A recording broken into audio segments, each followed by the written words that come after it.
Welcome, everyone. My name is Joey Barnett. I am a partner at WR Immigration. My practice focuses in EB5, and thank you for logging in today with our March edition of Chatting with Charlie, the EB5 Investor Visa Update. Charlie, good to see you. Great to be with you today. Thank you, everyone, for joining in today. As we normally do, we're going to give it just a minute or so before we get really into it. And I want to let everybody know there is the chat and Q&A that are open. So if you have questions, feel free to reach out. We'll do a Q&A at the end if we don't get to it during the presentation. And also we'll be uploading this on YouTube, where we have our prior Chatting with Charlie talks, and we invite you to look at them because there's great information that we provide each month, and a lot of good stuff and insights from Mr. Charlie Oppenheim. All right, well, again, we are WR Immigration. We are a global law firm, 9 offices across the United States, and we're consistently ranked as one of the best immigration law firms in the country, something that we really just are excited about. We got awarded as this 2023 Legal Technology Trailblazer for our in-house developed rapid program, which is very cool. And it has been a huge convenient way for HR folks, our EB5 clients, everyone really who's involved with WR Immigration to get the job done and get people into the United States. All right, so a legal disclaimer: this isn't legal advice, it's for informational purposes only. Please reach out. We'll have the information at the end of the slide, but we're always happy to talk and answer questions. Again, my name's Joe Barnett, Joey Barnett, Joseph Barnett. Call me what you want. Just don't call me late for dinner is what I say. And I'm a partner at WR Immigration, and pleased to be joined by Charlie Oppenheim, the Director of Visa Consulting at our firm. Charlie, what did you do at the Department of State before joining our firm? Okay, sorry for people that may have heard this many times before, but I was chief of the Immigrant Visa Control and Reporting Division for over 23 years, and that required me to oversee and ensure that the maximum amount of visa numbers could be used each year. The decisions I made resulted in over 9 million applicants being able to immigrate permanently to the U.S. I also provided information to various U.S. government officials whenever they were looking into the issue of immigration reform. And I was also responsible for publishing the Visa Bulletin each month, which provides a wealth of information on visa availability for the upcoming month and hopefully months beyond if any issues are developing. And when you were making that Visa Bulletin, what information did you get, and who gave you information when you were putting the dates together? For the family side, I relied mostly on overseas post information and consultations with the people at the National Visa Center. In terms of the employment categories, I relied heavily on my contacts with the U.S. Immigration Service to provide me timely and accurate information on the amount of filings which were occurring, how quickly they felt that those filings were going to result in final action. And they would provide me very good reports. When I was leaving, the reports had gotten better over the previous few years, and allowed me to see the potential demand, which is very important to have accurate data so you can minimize the volatility in the final action dates, preventing retrogressions or drastic forward movement only to hold for extended periods of time or then retrogress. Got it. Well, and that's very applicable to EB5 in particular, with these new reserve visa categories and getting reliable data on the number of filings received by USCIS. And we're going to get into that a little bit more. All right, so we're going to do this is just a general overview of what we're going to be speaking about today. I was hoping that the April 2023 Visa Bulletin would be posted. It hasn't been. Charlie, what are your thoughts about that? Yeah, it's very disappointing that and this is being recorded on March 21st. So the fact that the Visa Bulletin is not out yet is extremely disappointing. That typically I would attempt to establish the final action dates for the upcoming month, normally around the 8th of the month, depending on how that fell on a weekend. Then I would try to get the information cleared as quickly as possible. Clearance delays since about early 2018 had been more lengthy than they had in the past, but still there's really no reason that the dates could not be announced by about the 15th or 16th of the month, even with lengthy clearance problems. What type of clearance are you referring to? Clearance by whom? Once the visa office makes the determination of the final action dates, they have to provide that information to senior consular affairs leadership. And they have to clear on the information. The information is also provided to the regional bureaus in case they see anything. But normally the clearance process is pretty quick because typically those clearing the cable, unless they had a serious question, they should not second guess the Right, that's what I was thinking. You're the expert here. Yeah. Yeah, so basically the information would have been vetted with people at the USCIS that are responsible for the numerical control to get their input, and that input with the visa offices would have come up with the dates. So again, the clearance procedures should be pretty quick.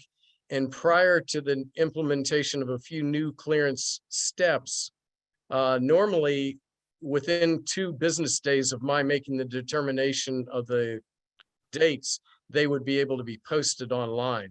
So That if is it's obviously not happening now. right, so if it's not the clearance, then what would it be? The other issue is, in last month, we discussed the potential for the establishment of a Vietnam unreserved final action date as early as April. There's also, we had a webinar on employment, primarily the first, second, and third preferences last week, and we were unable to discuss the dates because they weren't published. But I believe that it is, and I predicted over a month ago that I thought that there could be retrogression of dates in the employment second preference category, either on a rest of world basis or for China or India second retrogressing.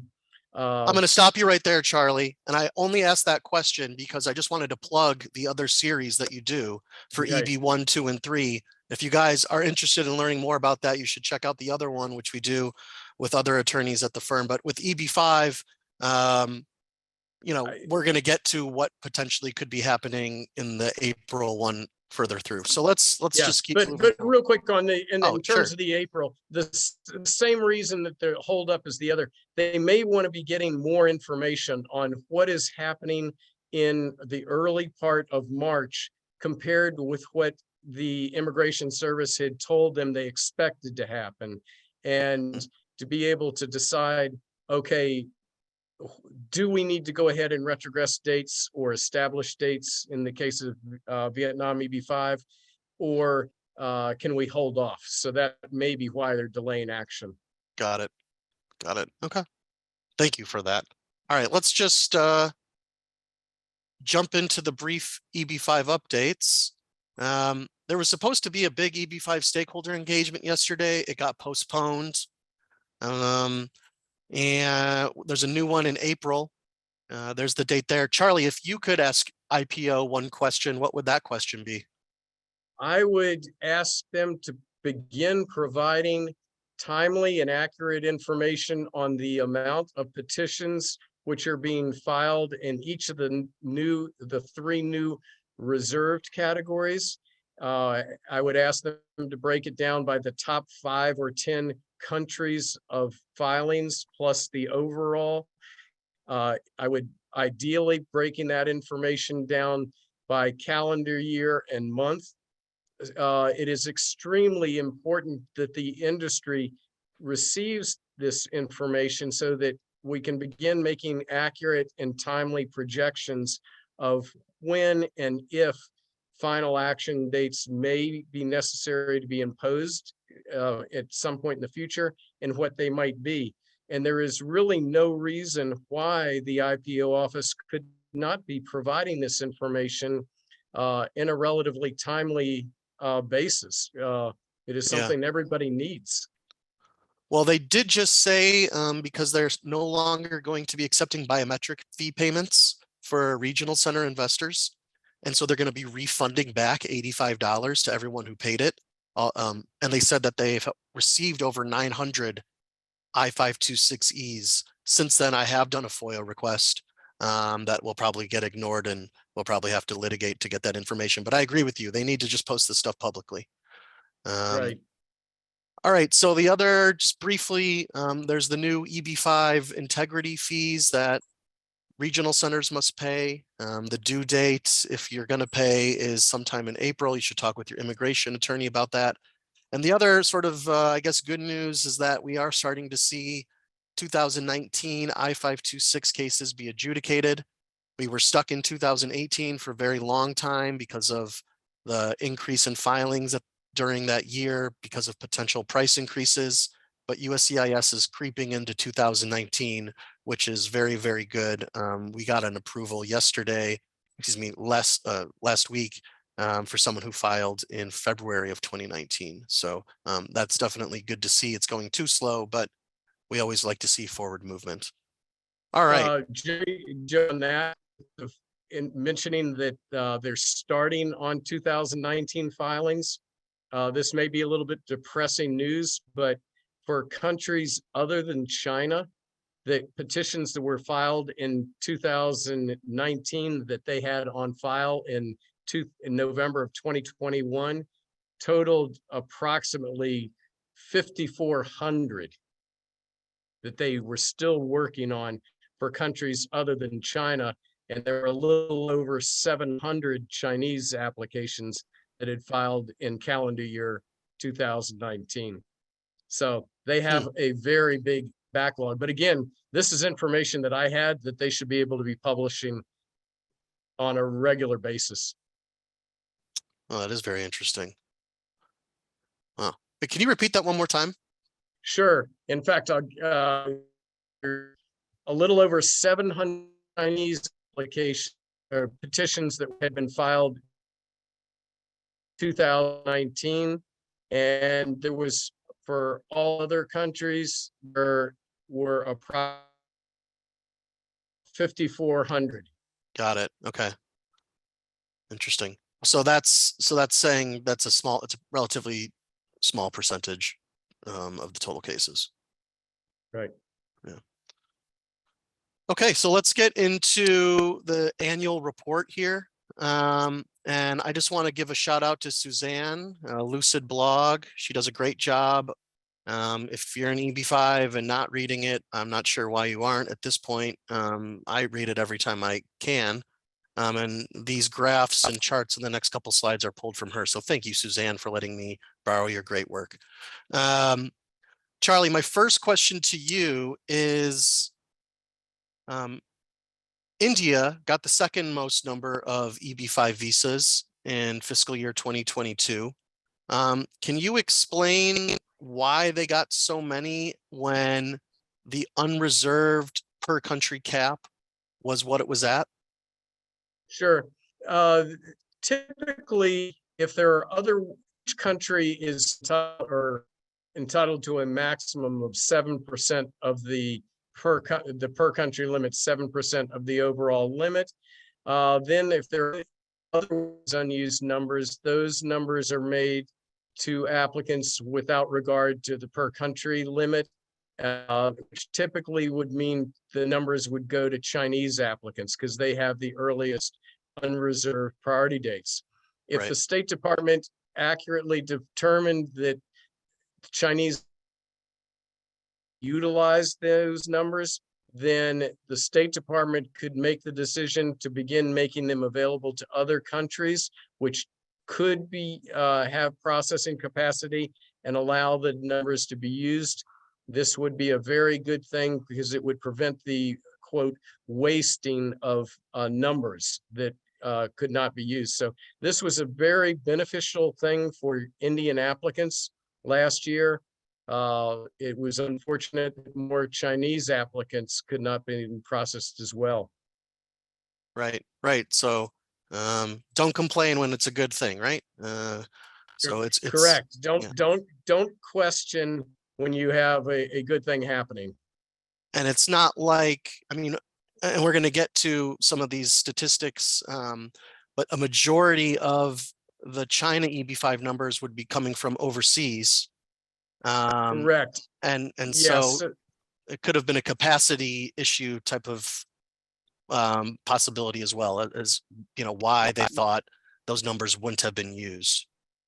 Right. And that's the type of determination that they would be making on a regular basis. And many of the Chinese applicants could have been in the, or excuse me, many of the Indian applicants maybe were in the US already, could have been handled for adjustment of status, or the India post had processing capacity and the quote COVID conditions were not impacting Indian applicants being able to be processed. Whereas Chinese applicants, the COVID conditions were preventing them from being processed as they normally would be. And that brings me to my next question, sort of, you know, where you have a certain number of folks potentially from South Korea or Hong Kong who are registered at NVC as being documentary qualified, but they haven't gotten the visas issued yet. Can you explain why that could happen? Yeah, there are two reasons, and I think the most is that whatever there were post-processing capacity issues at those two posts, either the applicants were not able to attend their interviews, or that the amount of staff permit a high level of EB5 cases. Either could have been it. Okay. So the other thing, the other issue, and less likely, but it is when I was still working, that often applicants were required documentation to the national timely manner. And so although there would be large amounts of applicants registered with petitions on file at the National Visa Center, many applicants may not have submitted all of the documents which are required. And until NVC has all those documents.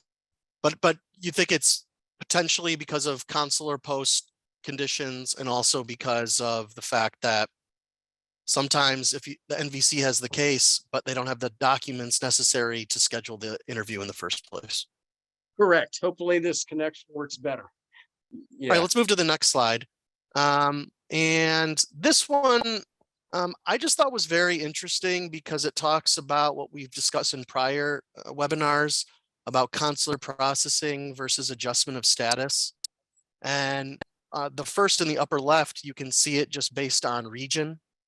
And you can see that in Asia, it's about a third. And that includes both India and China. But when you look at the bottom right, you can see that the numbers, even though it's more, it's about here, let's see here, 37% for these folks here in 2022. That is creeping up from what it was, you know, it's more than double than what it was 5 years ago. And so in particular with EB5 processing times, you know, one of the things that I tell clients who are overseas is you need the short-term strategy, you need the long-term strategy. Can we get you here on some sort of dual intent visa where you can then do an adjustment of status because you're going to get your green card quicker that way, potentially through an adjustment as opposed to waiting for the I-526 to be approved. All right. Let's move to the next slide here. All right, so Let's get rid of this here.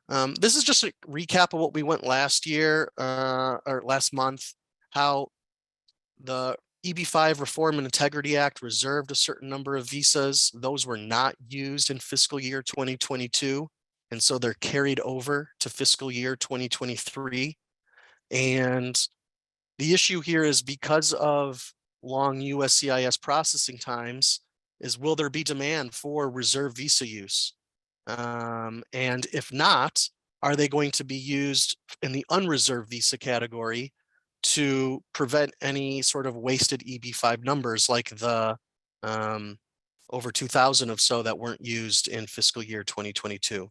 So Charlie, my question to you here is,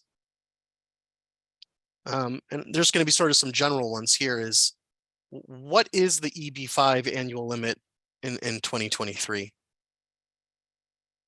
The annual limit in 2023 is, and I left my notes in the other room. Okay, well, where I just, it's approximately the overall EB5, I believe it's about 13,000-ish. And the reserved categories would get 13 or 32% of that. And the unreserved 68. Yeah, actually, I don't have the numbers up. We don't have it from last time, but the point is that, and the question I guess that we have here is, do you think the Department of State will interpret the law to authorize and make available the otherwise unused fiscal year 2022 reserve visas to unreserved cases in this fiscal year? I will answer that is exactly what I would do, and I would hope my person who took over for me would follow the same. I would have already begun to make an estimate of how many of the FY22 carryover numbers, how many were likely to be used and how many were likely to be unused. And if they were going to be unused, then I would have already started providing them to the unreserved categories. The reason I would have done that is I wanted to maximize the amount of processing time there would be for those unreserved visas to be processed during the current fiscal year. And then I would continue to monitor to determine if my estimates of unused were correct or they needed to be adjusted either up or down. Got it. Got it. And so do you think that the current, because there would be extra capacity for, if they were to be used in the unreserved visa category, there'd be more visa numbers that would impact the final action dates in the visa bulletin, right? Yes, it should. It's why I believe that for China, that the China unreserved date should get advanced to at least January 1st of 2016. I also would believe that the additional unreserved carryover numbers being applied would benefit other countries potentially as well. We saw that, you mentioned the increased number used by Indian applicants. That could well happen again during fiscal 2023 if state determines that once again the Chinese applicants will not be able to use all of the available numbers. And this is, yeah. Got it. So you created this chart here, and I know it's just an example only, but I think it's informative on how the State Department would look at these reserve visa usage that are carried over. Maybe you can walk us through this. Sure. This is the top line, the 6396. That is the amount of reserved numbers which were available for potential use during fiscal 2022. They were not used. They can be carried over and added to this year's reserve limits, but those carryover numbers only can be carried over to the next fiscal year. If they're not used during that next fiscal year, then they are lost. So what I would have decided is how many of those 6396 numbers were going to be required for use. And in this example, I would have come up with 1396. So there would have still been 5,000 carryover numbers which were available that would otherwise not be used. So I would then take the initial fiscal 2023 unreserved limit, which is 9,511. And you see that 9,511 results in a per country limit of 666. That would be what is requiring both the India and China final action dates at this time. Then I would add in to that the 5,000 carryover numbers. So I would have a new unreserved limit for fiscal 2023 of 14,511, resulting also in an increased per country limit, which should allow the India date to advance at some point. I'm a little bewildered as to why the India date has had to retrogress so much already. And I think that the fact that it has retrogressed is a clear indication state has not started doing this type of calculation yet when they're making their determination of the final action dates. You just sort of took my question out of my mouth. Is that so? Yeah, Based sorry. on that, is that you don't think they're doing it yet, but based on the chart B, or the date for filing for China, it being further along in January 2016, you think it will happen at some point?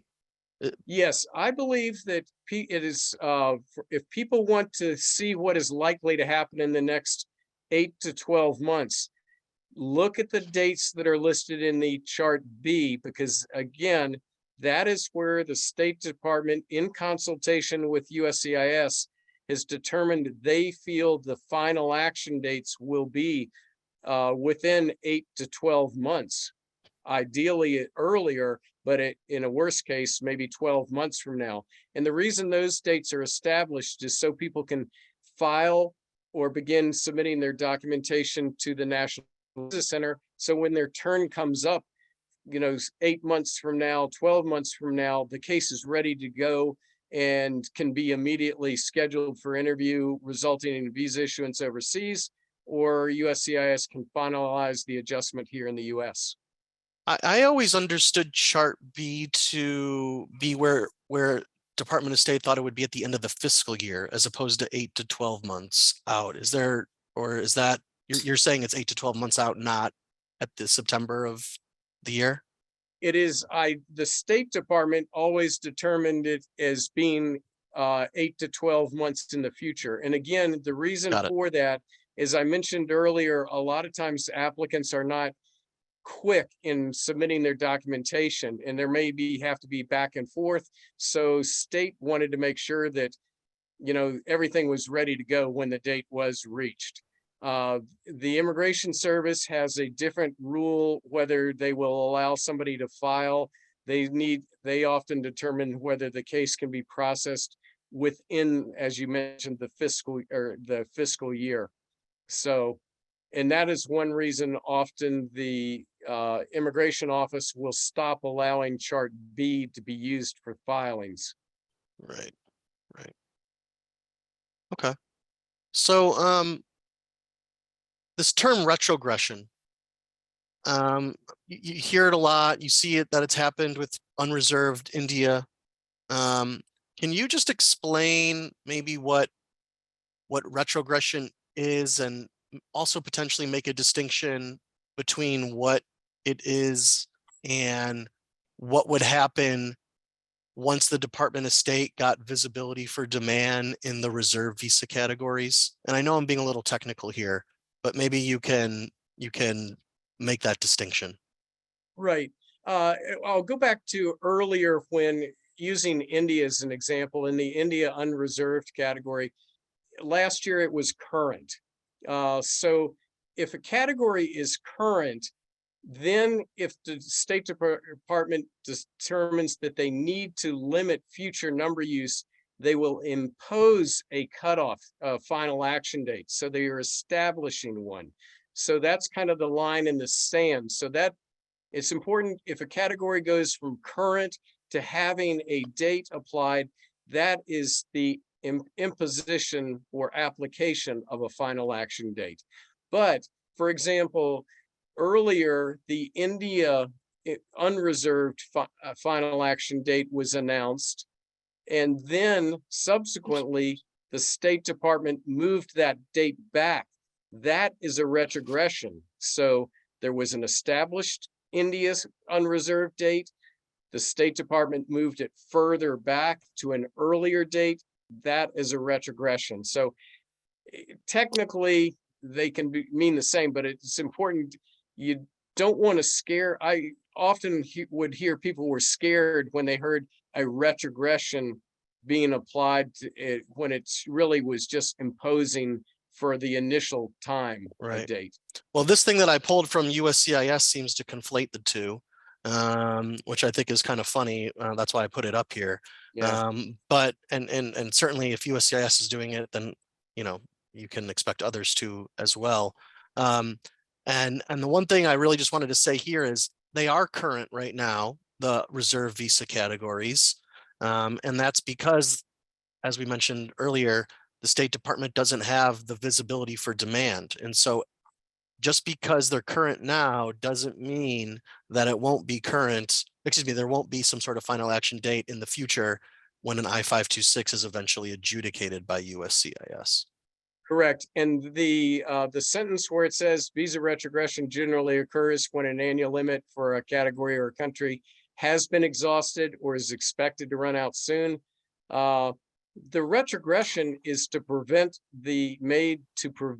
number use through the end of the year from exceeding the limit.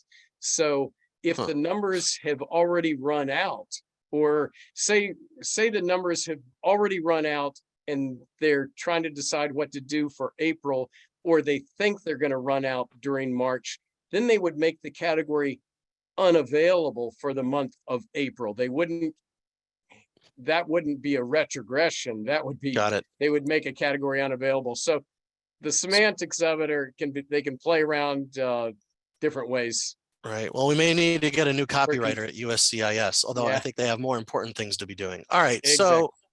So this is a screenshot of the cases that are at NVC as of November 1st, 2022. And I put it on here before we get to the Visa Bulletin because it is showing, obviously you see the big 85%, the over 38,000 of China mainland born EB5 investors and family members. But I also just want you to look at the Vietnam, the 1,500, and the India 1,300. And Charlie, when you see that Vietnam 1,500, what does that make you think?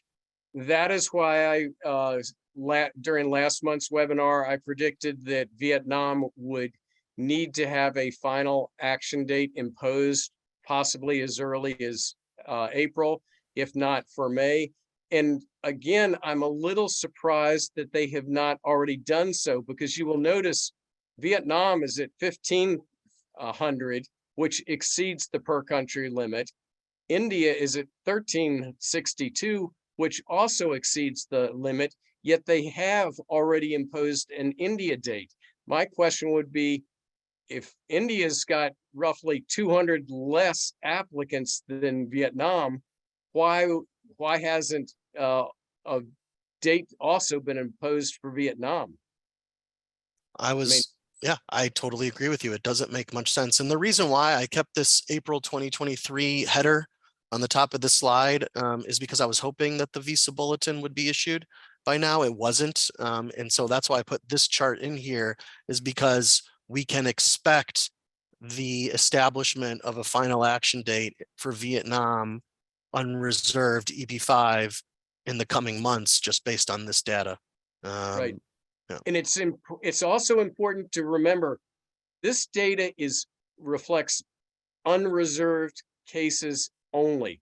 This data, yes, and that's an important thing. So nobody should be scared that this is the reserved applicants. Again, this is why the IPO office needs to be publishing this type of information for each of the reserved categories, and again, broken down ideally like if maybe for these countries, what their breakdown by calendar year and month is. Yeah. Well, actually, when I did the FOIA request, I didn't do it by month. So the next one I am going to ask for by month because, yeah, I guess that is pretty important actually to understand that. Well, and again, because if they start breaking it down by month, then it's going to, were all the filings in, a particular month, or they spread out. We saw under the old unreserved categories, there was a dramatic increase in Chinese filings in September of 2015. So Right. it was a big glut. So it's important to know if you have that type of blip on the horizon. Yep. So this next slide here is this is the March Visa Bulletin. This is what we're currently working off of. And again, you see the 4 EB5 visa categories on the left column. And they put all of the pre-RIA filings into one visa category. They did that last year. There is some litigation on that going forward, in particular for those who invested in infrastructure projects. And I'm sure we'll see that for potentially rural projects too. So always something exciting and new in EB5 to keep your eye on the ball. So this is chart A. Chart B says for China mainland born, January 2016. And we have a couple of cute questions here in the Q&A, Charlie. And they're wondering can you provide a prediction for chart B movement for China? What would that be based on? What they'll look at is the unreserved annual limit they'll look at what they're projecting the overall employment annual limit will be for 2024. And then they will determine, okay, of that overall limit, the employment fifth preference is entitled to 7.1%, of which the unreserved category is entitled to 68% of that. Then they'll determine the per country limit. For example, in the earlier chart, it showed this year's per country limit initial for unreserved is 666 numbers. They would look at how much demand they have. And if the limit again for next year was 666, they would say, okay, how many applicants would need to be interviewed in order to allow all those numbers to be used? And then they would determine, say that 1,000 people needed to be interviewed to allow those 666 to be used. They would set a final or an application filing date at the priority date of the 1,001st applicant. So they want to have plenty of people in the pipeline that are submitting documentations either to the National Visa Center for Overseas Processing or USCIS, so that, again, as I mentioned, that in 12 months down the road, those cases will be ready for final action. Got it. And so is it fair to say that for China unreserved, which really those visas get issued based on unused by rest of world, right? Because of the lower priority dates. Because visa processing in other consulates have been slow, there's less of a demand there, which means more could be potentially, I guess, given to China investors with the earlier priority dates? It is. Historically, that's been the case because the Chinese applicants had the earlier dates and there were more of those cases ready to go. And, in recent years, what I call rest of world applicants have been feeling the same type of pain that Chinese applicants have been feeling since this program's earliest years. Their cases were not being processed in a timely manner. So you've got applicants from Brazil, Italy, any country you want to name that may have filed their EB5, what is now unreserved petition back in 2018 or 2019. and it's still not processed to conclusions, allowing them to potentially be move the case along for final action, even though the category has been current the entire time. It's kind of a, if you want to use the word travesty to these applicants, that numbers were available, yet that the slow processing by the IPO office has not allowed the full limit to be used. Yeah, I completely agree. And we're definitely seeing that people who have been documentally qualified. We have a lot of Vietnamese investors who've been told, hey, we're ready to go. Their visa is current, but the consulate is just not scheduling interviews. Yeah, Um, and it's extremely, I mean, this program, I mean, it's bringing in billions of dollars a year, and creating, if you consider unreserved jobs, probably millions of jobs at a time when the US economy kind of needs a shot in the arm. Yet there are, quote, processing restrictions, which are preventing this, a great program, which is providing, like I say, investment and jobs. It's kind of hamstringing it. yeah, and yeah, I completely agree. The processing times are tough on that. Let's move to the next slide. I think we're getting to the end of the presentation. Were there any final things you wanted to mention, Charlie, before we head off that we hadn't discussed yet?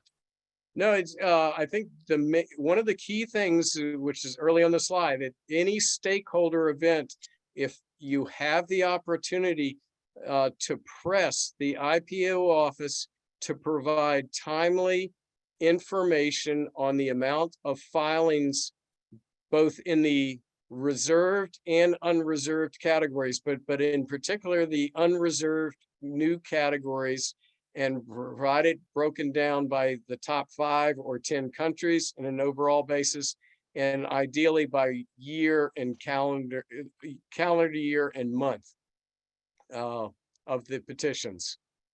Yeah, I think that's key. I mean, it's something we've sort of been drumming on for a few months now. And so, you know, I think IPO realizes they have a lot of work to do. That's, I think, the reason why they pushed back the stakeholder meeting is they didn't have answers to all the questions, or maybe they were, I don't know, waiting to see who pays that EB5 integrity fee, or I don't know. I don't know what they're waiting for, but there's a lot of issues that need, more transparency, I guess is what I'm trying to say. And this is a huge one in particular for folks who, are putting their life savings at risk here. And so it'll be Yes, and it'll be a very interesting to see what happens next month. I know you're traveling internationally, so I will say be safe. And thank you. thank you always for your time. One final thing I would advise people, if you are scheduled for an interview at an overseas post, I would make every attempt to attend that interview and do not consider changing it to a later date, especially if you were a Chinese, Indian, or Vietnamese applicant.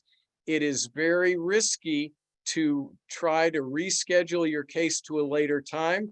For example, if I had been a Vietnam case and refused or scheduled for March and I delayed it till April, well, it's whenever your interview occurs is what that date is going to apply. So a Vietnamese applicant who rescheduled their case may find that a visa is not available at a future date. Mhm. So we see this happening a lot in other employment categories as well. So one, always try to attend your interview. If you're refused, try to overcome that refusal during the month of original interview, and submit any required documentation in a very timely manner so that you can proceed to the actual scheduling of an interview as soon as you're eligible. Yeah. I mean, that's what's happened for some of our Indian born clients, with the retrogression recently. It's been tough. Yeah. Yeah. Okay, Charlie, thank you so very much. Okay. It's always a pleasure. You guys will get a notification. Thank you for registering. Please feel free to check us out on YouTube for the rest of the Chatting with Charlie webinar series, and we'll see you next month. Thank you so much.